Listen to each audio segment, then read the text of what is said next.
अब हम डिमांड को पढ़ते हैं। पहले चॉइस, ठीक है, हाउ वी मेक चॉइसेस। अब हम पढ़ें कि कंज्यूमर डिमांड जो है वो किस किस चीज पे डिपेंड करती है। हम आहिस्ता आहिस्ता चेंज की तरफ जाएंगे। किसकी तरफ जाएंगे?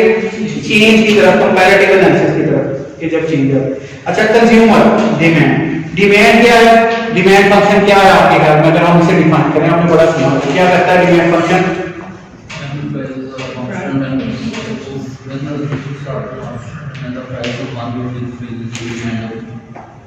आपको हम फंक्शन की बात करते हैं। फंक्शन क्या है? प्रोडक्शन फंक्शन हो, कंज्यूमर फंक्शन हो, वो क्या बताता है? जो डिमांड होगी वो सिर्फ एक वेरिएबल में डिपेंड करेगी, उसकी वेरिएशन शो होगी, बाकी को हम कांस्टेंट रहेंगे। Any idea? तो दूसरा जो बचा बेटा, आप अगर एक डिमांड फंक्शन देखते हैं या प्रोडक्शन फंक्शन देखते हैं, आप उसको देखने से क्या निकाल सकते हैं? चलिए बता दो। मैं आपको एक डिमांड फंक्शन लिखता हूं। मैं कहता हूं demand is function of x1 x2 and n। अब आपको क्या नजर आ रहा है? Demand of x1 is related to price of x1, price of x2 और बजट। अगर आप देखें ऐसे, इट मींस कि जब आपको रिलेशनशिप, आपको फंक्शन जो है वो बताता है कि ये किस किस चीज का रिलेशन है, ये किन किन चीजों पे डिपेंड कर सकता है। ऑप्टिमल चॉइस इसी में से बनेगी। टी, अच्छा मैं सॉरी यहां मैंने x1 लिख दिया, आप लिखें टी x1 टी x2 और m1, ठीक है, प्राइसेस हैं, ठीक। तो ये क्या है? ये है डिमांड। ये और प्रोडक्शन फंक्शन भी है, that show the relationship between inputs and outputs. अब आपने किस चीज को कांस्टेंट करना है ये बाद में आपने डिसाइड करना है। जब उसे क्या करना है? उसे सॉल्व करने की कोशिश करना। अगर मैं इसे x1 के लिए सॉल्व करूंगा तो किसको कांस्टेंट करूंगा? अगर मैं x2 के लिए सॉल्व करूंगा तो किसको कांस्टेंट करूंगा?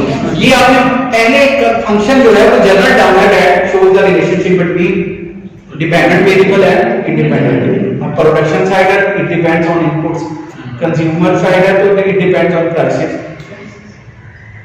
And budget.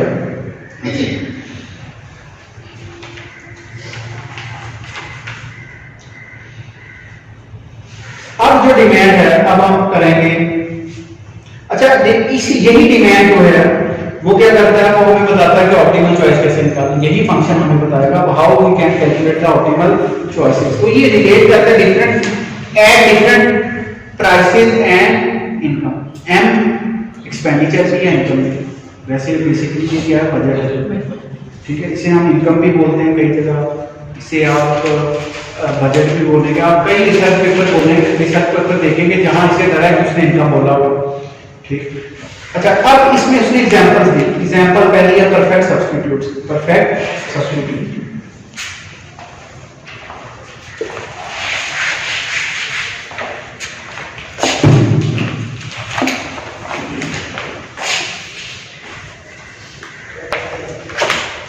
ये एक है आपका बजट लाइन, ये है बजट लाइन,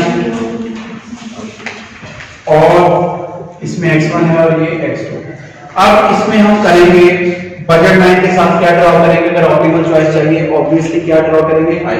आईसी। आईसी भी स्ट्रेट लाइन होगा, तो वो अगर मैं 2-3 बजट लाइन ऐसे बनाऊं तो वो बजट ऐसे बनेगा, बाउंड्री टू बाउंड्री, क्या? ठीक, ये होगा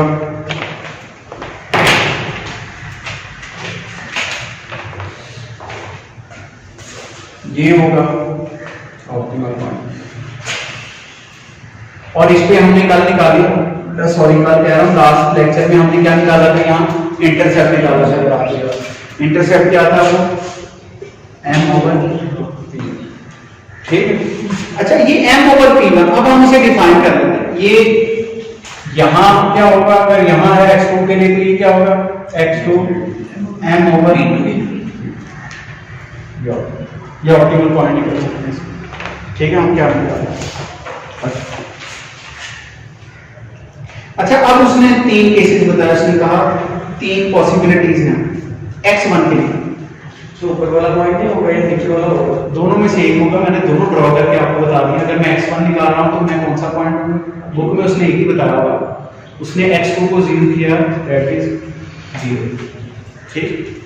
अच्छा मैं आपको बताता हूं x1,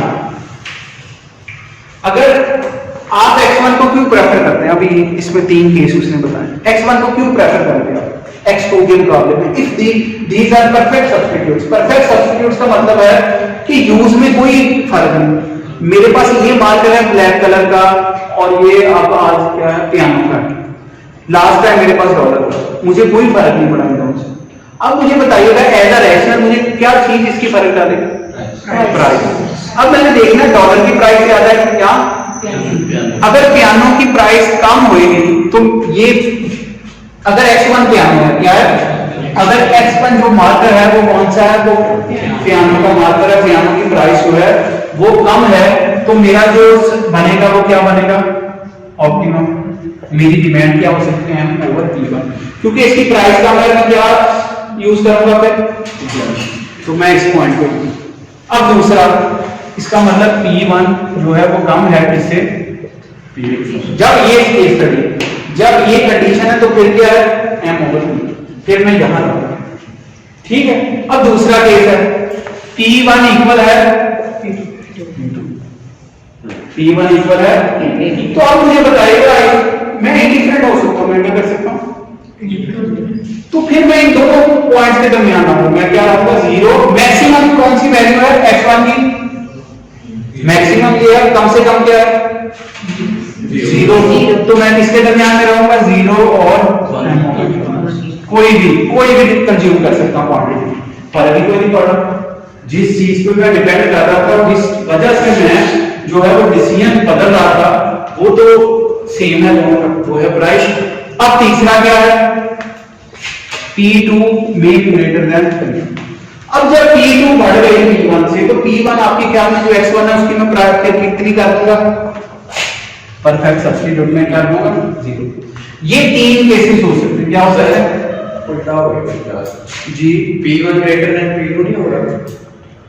अच्छा मैंने ऊपर वाले केस कर दिए, हाँ नहीं sorry, P1 greater than P2, जब पियानो की प्राइस बढ़ गई डॉलर से, तो फिर मैं पियानो नहीं परचेज करूंगा, फिर मैं कौन सा करूंगा, if they are perfect substitutes. Reality में परफेक्ट सब्स्टिट्यूट्स जो है वो जो है वो बहुत कम एग्जिस्ट करते हैं, ठीक है, और परफेक्ट कॉम्प्लीमेंट्स, लेकिन टू सम डिग्री, अगर ये डिग्री जब होती है तो फिर हम नॉर्मल गुड्स में देखते हैं, जो दूसरे गुड्स हैं उसमें फिर वो परफेक्ट का वर्ड नहीं आता, जब परफेक्ट, ये सिर्फ केसेस के लिए।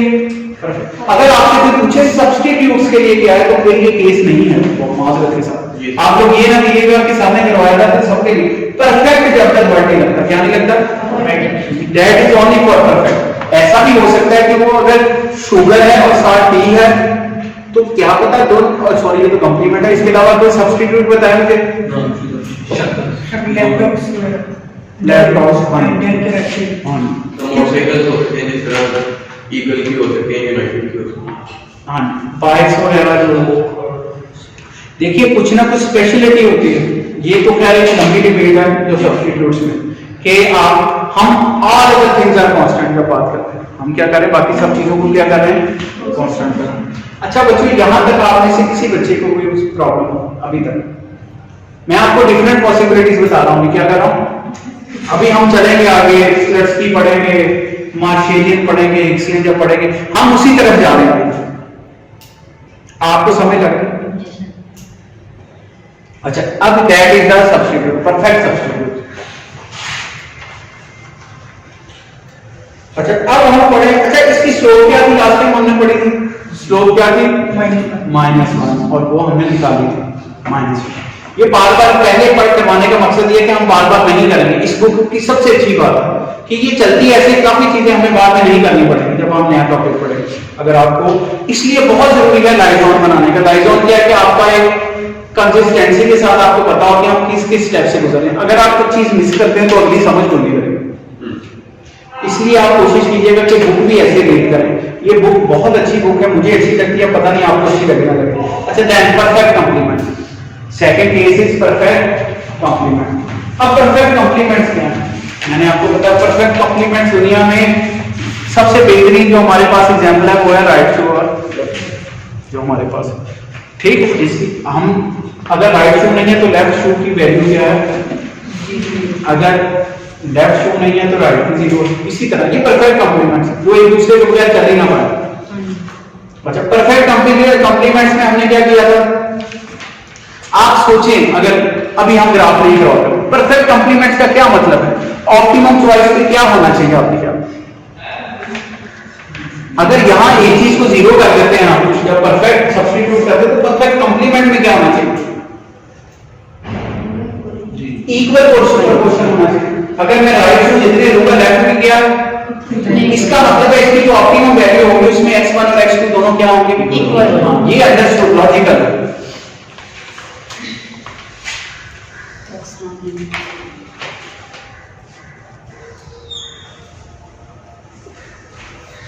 ये है वही किंट वाला ही बना। अच्छा, इसमें ये x2 होएगा और ये क्या होगा, ये x1। इन दोनों पे स्टार लगाते हैं बिकॉज़ थिंग्स आर ऑप्टिमम, और ये दोनों क्या होंगे एक दूसरे के, अभी मैंने बताया ये दोनों इक्वल होंगे, दोनों इक्वल होंगे। फर्क करें, हम लिखते हैं p1 x1, ये मैं फिर करने लगा, लास्ट टाइम भी थोड़ा सा किया था, p2 x2 m। ये हमारी बजट कंस्ट्रेंट है, बजट, ठीक है। तो हम पीछे क्या करते हैं, हमने कहा x1 और x2 इक्वल है, तो इसे हम ऐसे लिख सकते हैं p1 x plus p2 x is equal to m, लिख सकते हैं ऐसे, ठीक है। हम x कॉमन ले लेते हैं, तो ये क्या आएगा, p1 plus p2 is equal to m, तो ये x क्या आएगा, m over p1 plus p2, ये x आ गया। अब x किसके इक्वल है हमने पहले कहा, ये x1 के भी इक्वल है और x के भी, तो इस पॉइंट में जो होगा वैल्यू क्या होगी, n over p1 plus p2।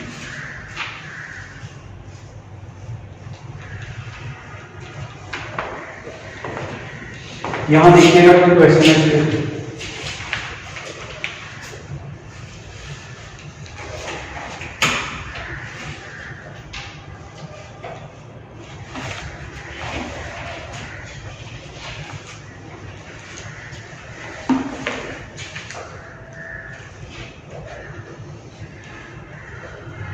अब हम इसमें क्या करेंगे, इसमें डिस्क्रीट गुड है, डिस्क्रीट गुड भी सेम है, ठीक है, कि इसमें आपकी डिस्क्रीट गुड क्या है, कि जहां डिस्क्रीट गुड्स पॉइंट्स में होती है, किसमें होती है, ये आपको नजर आएगा,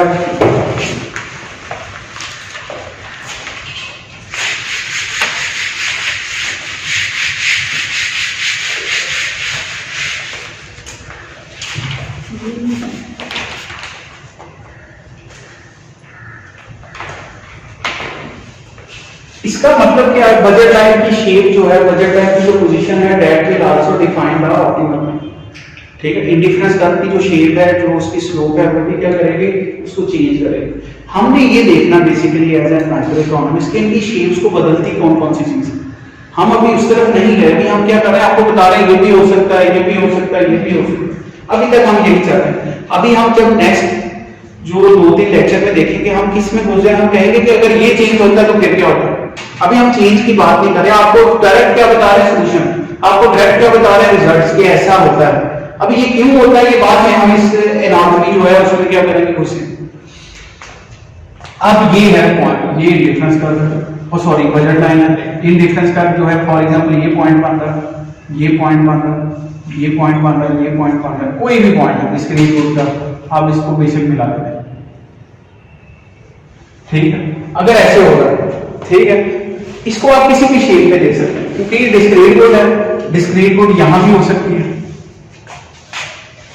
अगर ये डिस्क्रीट गुड जो है वो यहाँ यहाँ यहाँ यहाँ। अब देखना ये कि ये मिलेगा कहां जाकर, ये देखिए, ठीक है, इसको यहाँ ये बाउंड्री पे होगा, यहाँ इसकी डिमांड कर यहाँ बनेगी, हो सकता है यहाँ इसकी डिमांड बन जाए नेक्स्ट केस में।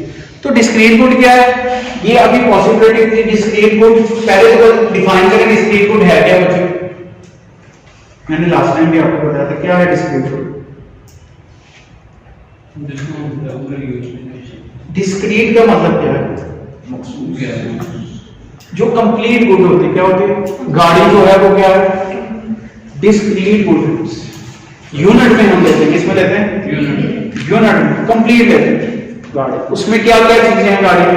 गाड़ी में व्हील है, हम व्हील को ज्यादा नहीं कंसीडर करते, कोई ऐसी चीज जो एक कंप्लीट चीज बनी होती है, उन्हें हम बोलते हैं डिस्क्रीट। अब एक इसमें थोड़ा सा एक एक्सेप्शनल केस उसने बताया, उसने कहा कि अगर कनकेव प्रेफरेंसेस होंगी तो फिर क्या होगा? कनकेव प्रेफरेंसेस होंगी तो अभी तक हम किसकी बात कर रहे थे? कन्वेक्स की बात कर रहे थे। हम लोगों ने कनकेव जो है वो एक्सेप्शनल है, ठीक है। कन्वेक्स का क्या मतलब है? अगर हम इसे लॉजिकली करें, कन्वेक्स में अगर हम एक चीज को कम नेगेटिव स्लोप है, कन्वेक्स है, ये भी नेगेटिव स्लोप है लेकिन क्या है? ठीक। तो हम लोग करते थे कि जब कनकेव बनेगा और क्या टेंजेंट आ जाएगा, मैंने आप लोगों को पहले लास्ट टाइम बताया कि वो ऑप्टिमल कर्व बनेगा, क्या नहीं होगा?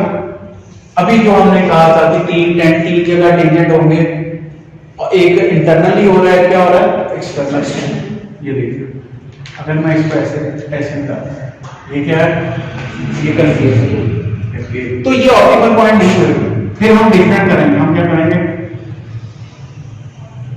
ये कनकेव होगा जहां ये पॉइंट होगा, फिर ये बाउंड्री ऑप्टिमम आएगी। ये क्या आएगी? बाउंड्री। दरमियान में ये नहीं हो सकता क्योंकि सारा में क्या आ रहा है? कनकेव आ रहा है।